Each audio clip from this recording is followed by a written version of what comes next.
we sometimes hear the words, "that's not in my job description," as a reason why somebody won't take something new on or do a different part of a project, for example. Businesses evolve. So you want to be a part of a business that's actually growing and evolving. That's the fun part of being, at work and working. So it's only natural that your role is going to evolve in line with that. And, when you think about a job description, yes, it should outline what your core responsibilities are for your role, but it's never intended to be an exhaustive list of every single thing that you're going to be doing. So I would definitely encourage people to lean into that change and be a part of it. Try and have a say in terms of how things are changing, whether it's a process or a new project or a new initiative or whatever it may be.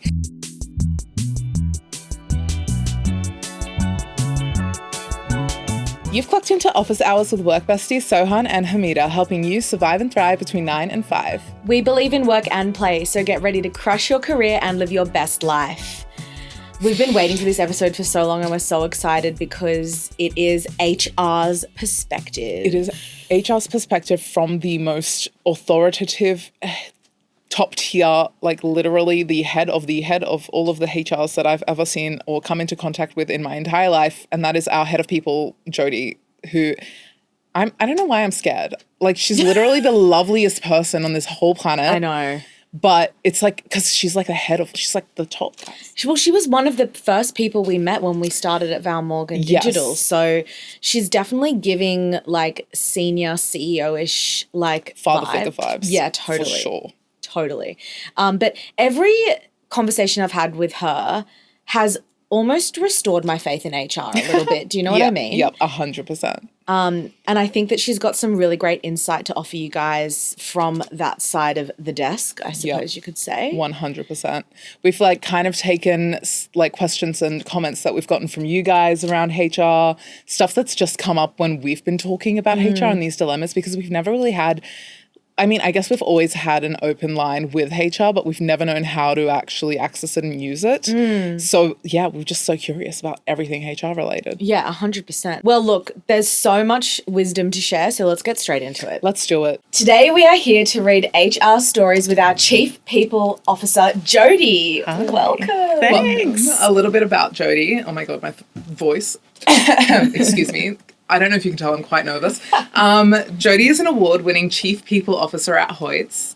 In her role, she leads people, performance and culture across Australia and New Zealand, shaping the employee experience for thousands in one of the country's biggest entertainment brands.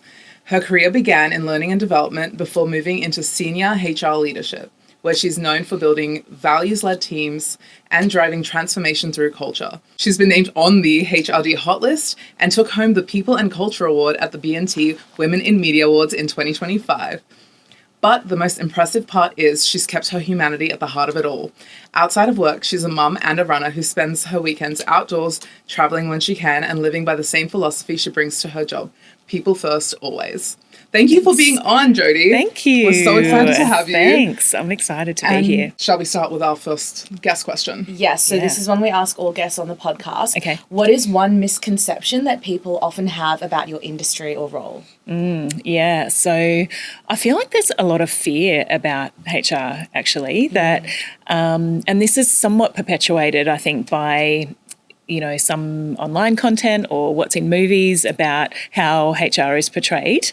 And I feel like that's a real myth that, I hope it is in terms of within our business at least, that I think there's a real kind of compliance or risk management component to HR. And there is that part of it in terms of the kind of foundational component, but very much around employee experience and wanting to make sure that we are setting people up to be able to do their best at work and then contribute to the business in terms of doing that. So I think that's probably the biggest misconception, that there's quite a bit of fear.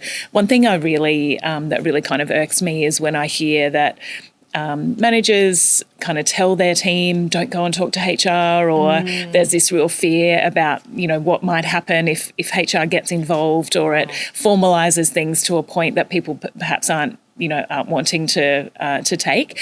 But, I think definitely the we're not going to do anything that people don't want us or feel comfortable to do if there is any issues or anything like that. So I think, lots of times it's just about having a conversation and understanding a little bit more about what we can and can't do. It's good. Yeah. Nice. So interesting. I feel like something that I've heard in the past about HR, which I'd love your take on, is that HR is there for the company, not the employees. Yeah. And they're there to protect the company first and employees second. What's your thoughts on that? Yeah, and I hear that a lot as well. And definitely, there's an aspect of, protecting the business is part of the role, but I would say that's part of everybody's role, in terms of whatever role you play within the business, that there's always going to be a part of, information that's confidential or IP or whatever that may be. But I think there's a real balance to caring for employees and the commercial side of the business, and it's about finding the right balance around that.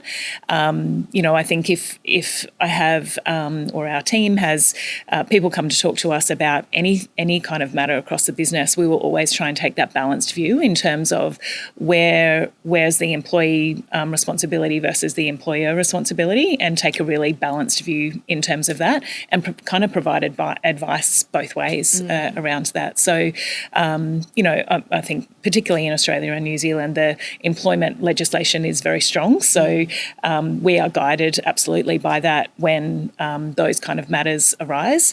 But in terms of just being able to talk through things, it's always taking that very balanced view on that. That's so good to hear, because I feel like we've actually said on the podcast before, maybe don't go to HR. We definitely have. As you were saying your answer, I was like, damn, we've been spreading misinformation. But is there any workplace scenario that's too trivial for HR in your eyes? No, I don't think so. And one of the things I have really tried to do, certainly within this business, but in other roles that I've had as well, is break down that barrier between HR and the rest of the business, like trying to get to know our team as people and the rest of the broader team as people as well first. And really then, your role, of course, plays a part in, and sometimes you have to be more serious in terms of your response to different situations, but always trying to just have that human first approach in terms of how you're interacting and communicating with people. Absolutely. So no, nothing is too trivial. Love to hear that. And I feel like you also have done such a fab job at having that personal kind of knowing the team. I mean, when we first came over, we were chatting to you, we spoke to you, we saw you around, and that visibility is so important, because sometimes in past experience I've had, I'm like, who is HR? Where is HR? What's going on? And then you don't feel that safety where if you need to bring something up, you can go there because you don't know who it is. Yeah, it's 100%. Yeah. I have a question. Does your perception of an employee change based on, for example, if they're literally messaging you every single week about something versus someone who maybe doesn't come to HR as much with problems? Or is it just another kind of employee? Yeah, no. In fact, I probably get super curious about if somebody's asking a lot of questions, for me it indicates that there's probably a bit of a communication breakdown somewhere in whether it's their relationship with their manager or their colleagues, or just information about their role, that I try to always think about it in terms of what can I do to try and alleviate whatever questions they've got, or perhaps anxiety about their role or a situation first, before kind of trying to, or maybe having judgment around how many times they might be reaching out or anything like that. It's always kind of back to, there's obviously something behind this. So let's try and find out what that is and resolve that for that person first. So try not to. Anyway. Amazing. Yeah. So you've spent your career helping people find meaning and motivation at work. In your eyes, what's one small mindset shift that can change how someone shows up on a Monday morning? Yeah. I actually learnt this not too long ago, in the last few years, that sense of the way that you think about things, perhaps with more appreciation than resentment to what you have to do, the list of things that you have to do. And it was this really small mindset shift where, rather than thinking about all the things that you've got to do, it is thinking about in terms of all the things that I get to do, and really just changing that wording, that really small word, to say, wow, how amazing is it that I get to be a part of all of these things? And some of them might be tedious and some of them might be, time consuming, but it just does change your mindset a little bit in terms of thinking about it from look at what value I can add or what impact I might be able to have on somebody else, rather than just thinking about it as a list of tasks that you have to get through. So I think that's a really small mindset shift that has definitely helped. Yeah. I love that a lot. And I think in our industry and team, it's very easy for us to be able to say, like, I get to do this because, we're in entertainment, like, we're having fun. We always say, like, we don't have real jobs. Like, we're not saving lives, but we get to show up and, get paid day to day to, like, do this. Things that, like, people will never get, like, access to in their entire lives. And it's actually really wild when you get into the nitty-gritty of, like, the stuff we can actually do. Yeah. I do think, and I'm interested on your take on this, is the sentiment I see online from, like, younger young professionals coming into the industry is there's a bit of, like, resentment to work in general. And they kind of just, like, they feel like they're being forced to, which I guess we all are forced to work at the end of the day. Yes. But yeah, I feel like I've seen, like, I think it might be harder for some young people to kind of have that mindset shift because it's like, okay, well, I'm being forced to do this. Or maybe their team's not, like, a vibe and they don't really look forward to coming into work. Like, is there anything you have to say for, like, those young early career professionals about, like, shifting that? Yeah, I think I agree with you. I think that whole idea of what the purpose of work is has changed, and maybe it's partly generational, but partly also I think a bit of a post-COVID thing where people really had the opportunity to question what am I working for? What am I actually doing? And do I enjoy this? And where am I spending my energy? And is it taking me away from other things that maybe I'm passionate about? And I think that definitely one of the challenges that we are pursuing at the moment is really how do we make sure that we are delivering on an employee experience that not just meets what people do at work, but how work actually fits into their broader life. And that's something where I think there's a real shift, particularly if you think about older generations where it was very much about one career for life and you kind of took that very linear process in terms of what you did with your career, whether it was with one employer or not. Whereas now people are kind of gathering experiences and that's then fitting into their broader lives rather than thinking about my job and what that means to being central to everything who I am and what I do. It's very much now just one very small part of that. So I think as an employer, it is a real challenge to think about how do we mirror our experiences at work to fit into that and to play into that a little bit more and play into people's strengths. So I think it's on both sides where as an employee, I think it's really important to find something that you do or you can align your values to in terms of the kind of work that you're doing, and knowing that there's always going to be things that you don't particularly like doing about your job or that you find boring or whatever it may be. But if you think about the bigger picture of, am I actually enjoying the type of work that I'm doing? And also, do you have friends at work? I think, I know I've heard you talk about this on the podcast before, but it's a hugely important part of how aligned you are to the organisation, how much you enjoy turning up to work is whether you have friends at work, whether you feel like you actually belong. And I think that's a really important part of it as well. So I think there's a few things on both sides, but it's definitely a challenge, I think, of kind of modern work and what that looks like at the moment. 100%. I remember, like, when I was literally, like, 14 and I would see adults have to go to work and I would be like, I just want a job that is fun because I have to do it all the time. Yes. So I just want to make sure that I curate that for myself, and now I'm like, okay, great, like, this is fun. Yeah. We're good. We're having fun. You talked about having friendships is super important in a workplace. Is there a line of, like, when something is, like, positive to when it becomes disruptive? Like, have you ever been in situations where, like, a relationship has caused massive drama in a workplace? Yes. So as you know, we have 60 cinemas as part of our HOYTS group as well. Lots of young employees, lots of employees who this is their first job. And we encourage them to recommend it to their friends as a place to work. But HOYTS is also a place of a lot of short-term relationships. So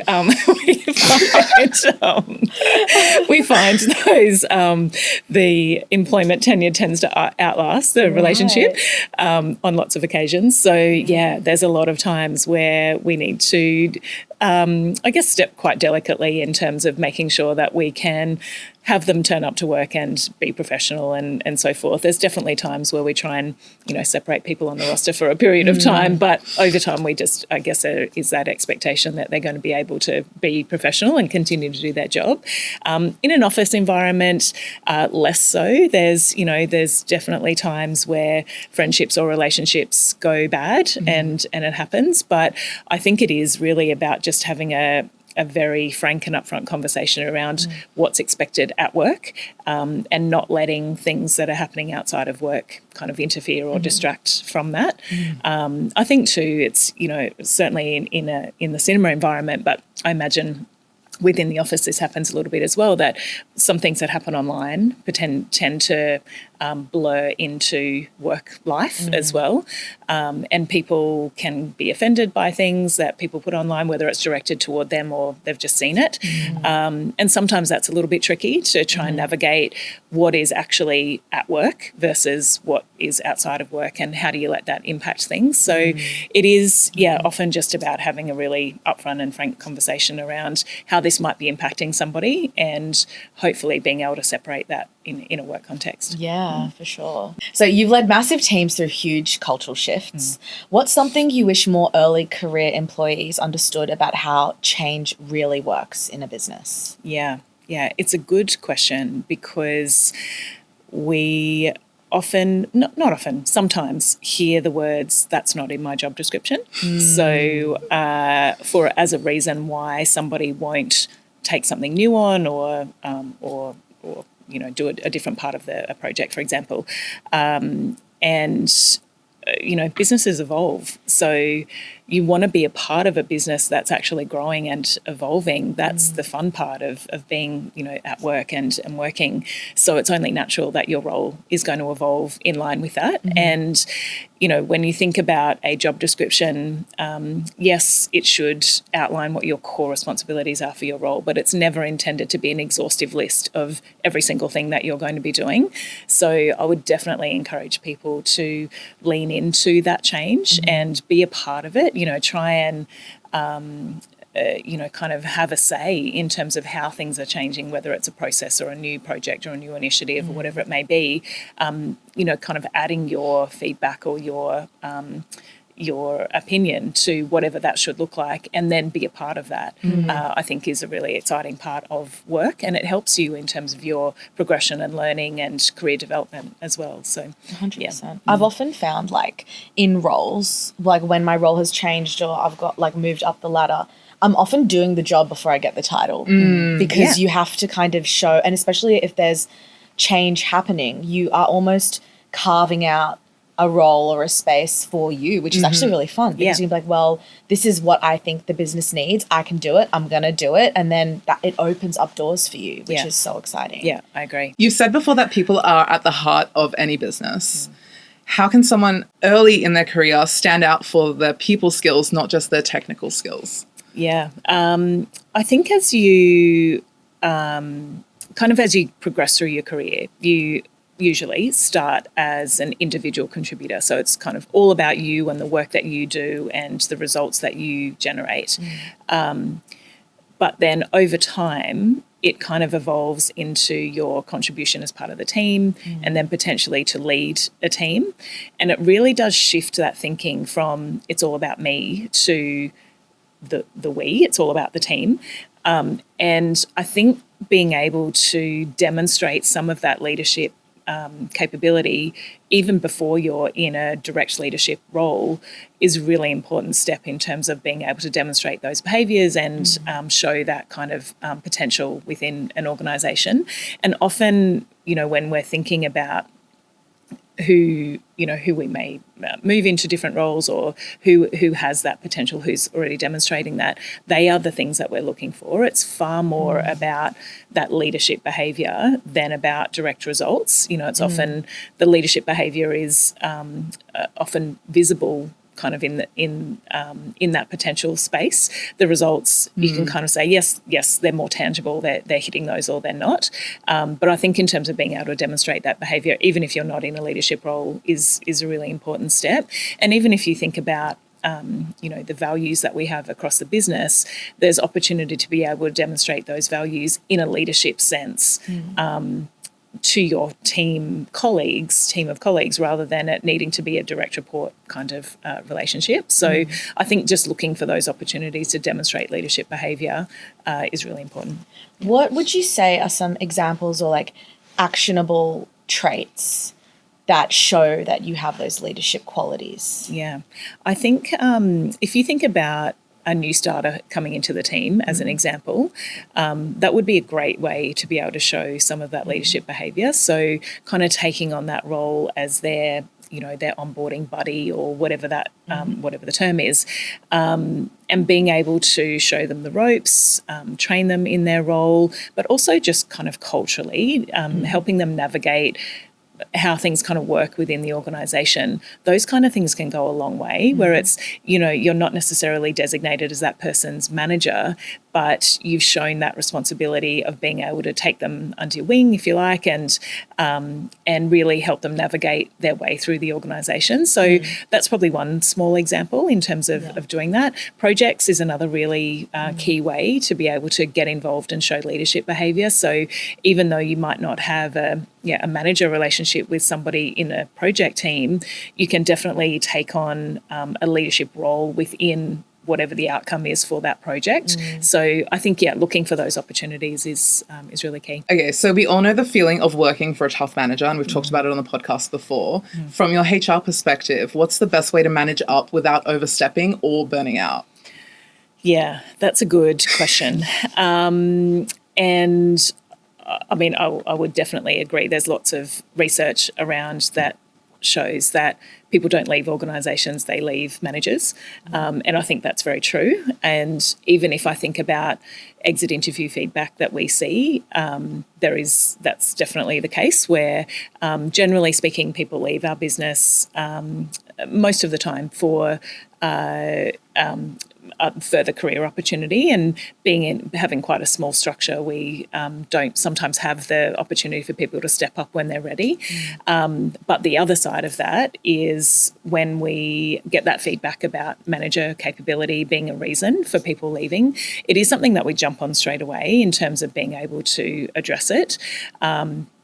And somewhat frustratingly, sometimes we don't hear about these things until the exit interview, that when people are leaving, that there's been a problem. So from our perspective, looking for those opportunities for feedback to be able to jump on things so that we know if there is an issue with a particular manager in terms of how they're behaving, how they're managing, we can jump on it really early and be able to address that, and hopefully get that feedback from people along the way. But if you are in that situation where you're dealing with a manager who you really don't gel with, or you're feeling like you're not getting what you need from them, I would definitely encourage you to have a conversation with your HR person. They will be able to help.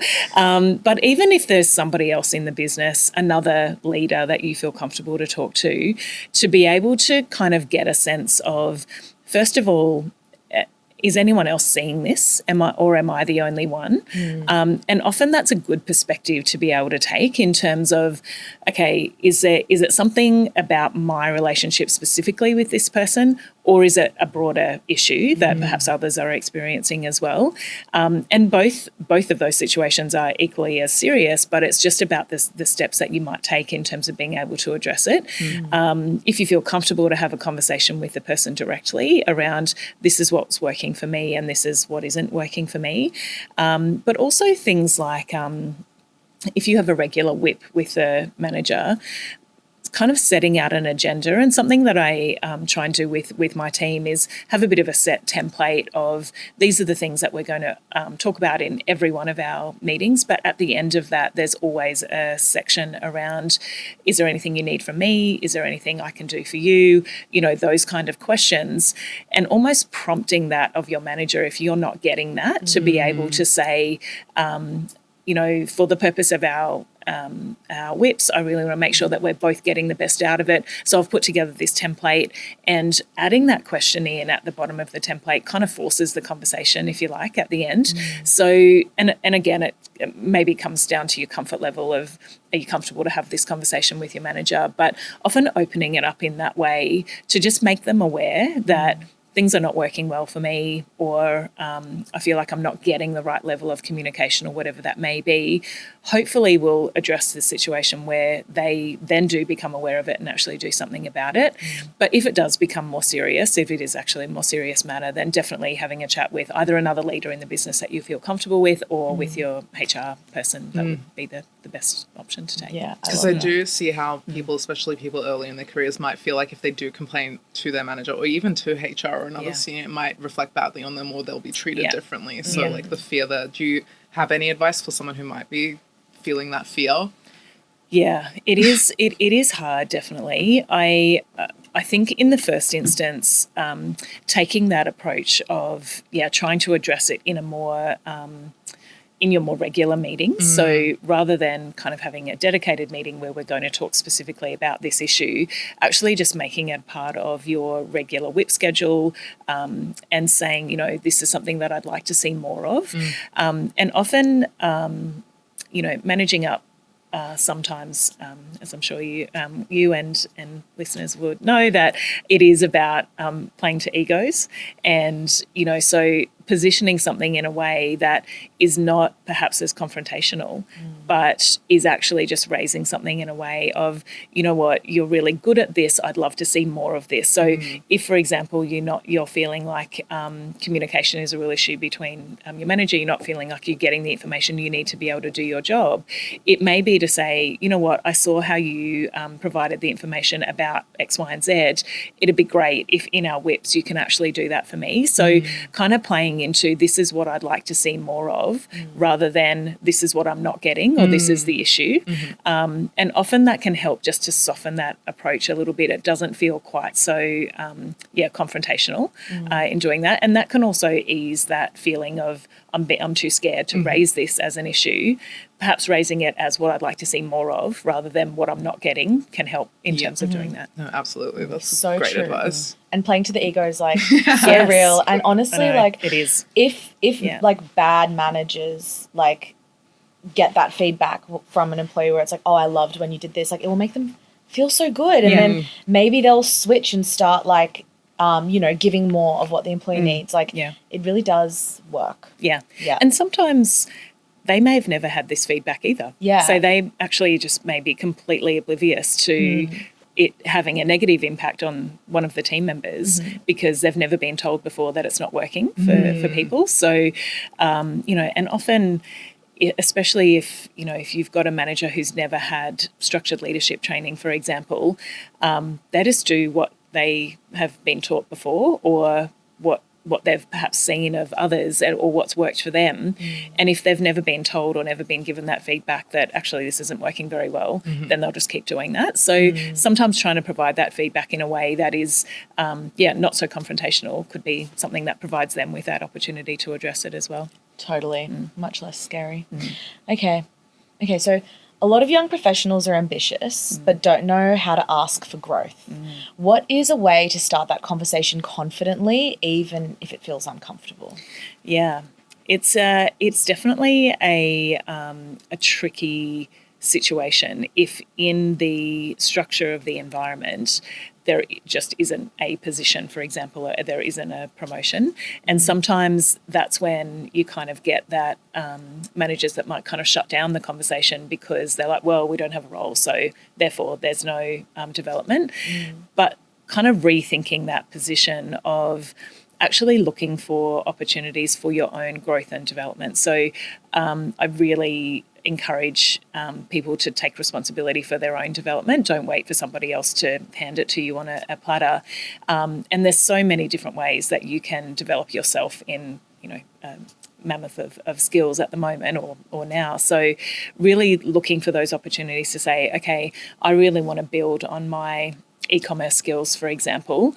I'm going to go and do my own online course in terms of doing that, and then be able to demonstrate it, and how that actually adds value back to your team and to your role will really highlight to your manager and to their manager the value that you're bringing and the growth that you're showing in terms of your own development. So I think rather than kind of asking for permission in terms of when am I going to get this growth, go and kind of get it for yourself, and then show how that actually adds value back to your team and to your role. And that that will continue to show that progression in terms of the way that, that kind of shows up in your role. 100%. I think that also comes back to the concept of like, start doing the work now. Like, don't wait for the promotion to be handed to you, and demonstrate the value that you're adding that's beyond your usual job description. And that's going to help those conversations when and if they come up, because sometimes it can happen so fast and so out of the blue. You want to be ready. You want to be ready, for sure. And particularly if you are in, really any array of roles at the moment, but particularly in like a tech or a creative role where the world is moving so quickly that if you're able to show your manager a piece of technology that actually maybe they're not aware of, or they don't know how it works yet, and you've gone and learnt how that works and shown how it adds value to your role or makes the team more efficient in some way, then it's kind of a no-brainer in terms of that, being able to recognise that and show that potential and that growth. So it is sometimes about looking for those opportunities that perhaps haven't been highlighted from others in the team or from your manager, and how that's going to contribute to the effectiveness of the whole team is definitely an advantage. You've managed to stay grounded while leading at a senior level. Was there a turning point when you realised you needed stronger boundaries between work and life? Yeah, definitely. I can probably share quite a personal experience of this, if that's okay. Please. My ex-husband and I separated when my kids were 3 and 4, so very young. And I was working in a role that I really loved at that point in time. I was working with in a hotel group, and I really, really enjoyed it. And I was trying to just push through and not really take time to recognise that I was kind of going through a bit of a crap situation personally as well, and it was also really overwhelming in terms of just being a single parent. And I remember at the time, my boss at the time, who was great and I really loved her, and I was basically just trying to ignore what I was going through at that point in time. And I remember she pulled me aside one day and she said to me, your personal situation is impacting your performance more than you think it is. And it was brutal to hear at the time, and I probably didn't respond very well in the moment. But in hindsight, it is what I needed to hear to put those boundaries in place, because I was definitely trying to just block out what was going on personally and think that if I could just keep pushing through at work, then no one will notice. And clearly that was not working very well for me. And I was also just exhausting myself, that I knew I was not going to be able to sustain that in the longer term. So there were decisions that I needed to make at that point in terms of what boundaries I needed to put in place, how I was going to work, the type of role that I was able to do at that point in time, and also be a good parent. And it's kind of hard sometimes to be forced into that situation where you have to make those decisions. But it's, in hindsight, it was definitely the best piece of feedback I think I've ever received, in terms of being brutal but honest. And it was kind of what I needed to be able to force myself to put those boundaries in place. So I think it is something where sometimes you need to have that recognition that the way that you think you are performing, or what other people are seeing, may be quite different, particularly if you do have things that are going on perhaps outside of work that might be impacting you, and really taking that time to understand, what are my boundaries from a work and a personal perspective, and how can I make sure that I'm giving the best that I can at this time right now to those things and where my priorities are. And that will change over time. You know, your kids grow up, and so you get more time to be able to focus on other things. But there are definitely periods of time where you have to make a call in terms of what's my priority and put boundaries around that. So, yeah, it's tough sometimes, but I think it's important to be able to do it. And I think it's such an indication of growth and development when you can look back on a situation where at the time you were like, that was really mean. And you're like, I actually really needed to hear that to get to where I am today. Yeah, totally. And how great that you had a manager that was honest with you and also like empathetic to the situation, like so important. Yeah. I have a question about that. You mentioned that in the moment you didn't react very well, which I feel like is something, I mean, we've all gone through it. Like in the moment, it's just like, blah, blah, blah, blah, blah. What's your advice? Like, what would you say to people, like a tactic to, in those moments? How do you take a step back and just stay professional and not let your emotions get the best of you? Yeah, it's hard, definitely, especially if it is, you know, a personal thing that somebody's pointing out to you or something that, you know, is really meaningful to you. It's hard not to have that emotional response, but I definitely believe that you do have a choice in terms of how you respond in those situations, and sometimes you don't. You know, it takes hindsight to be able to reflect on what works for you and what doesn't.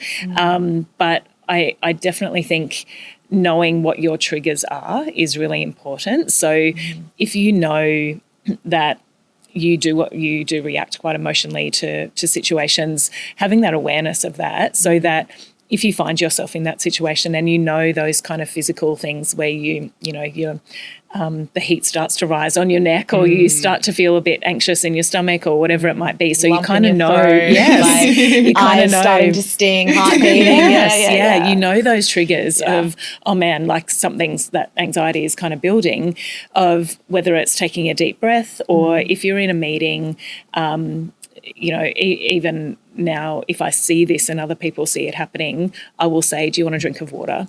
So that it just gives a moment to take a breath or go to the bathroom, go and wash your face, and then either we can reschedule this meeting for another time or we can continue it now if you're comfortable to do so.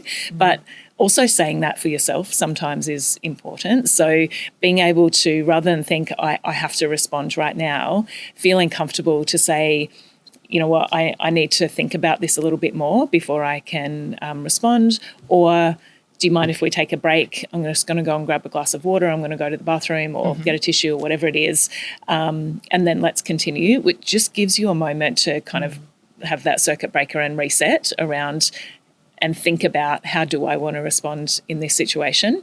But I think it's also okay to say, I don't feel ready to respond to this right now, or I need some more time to be able to think about it.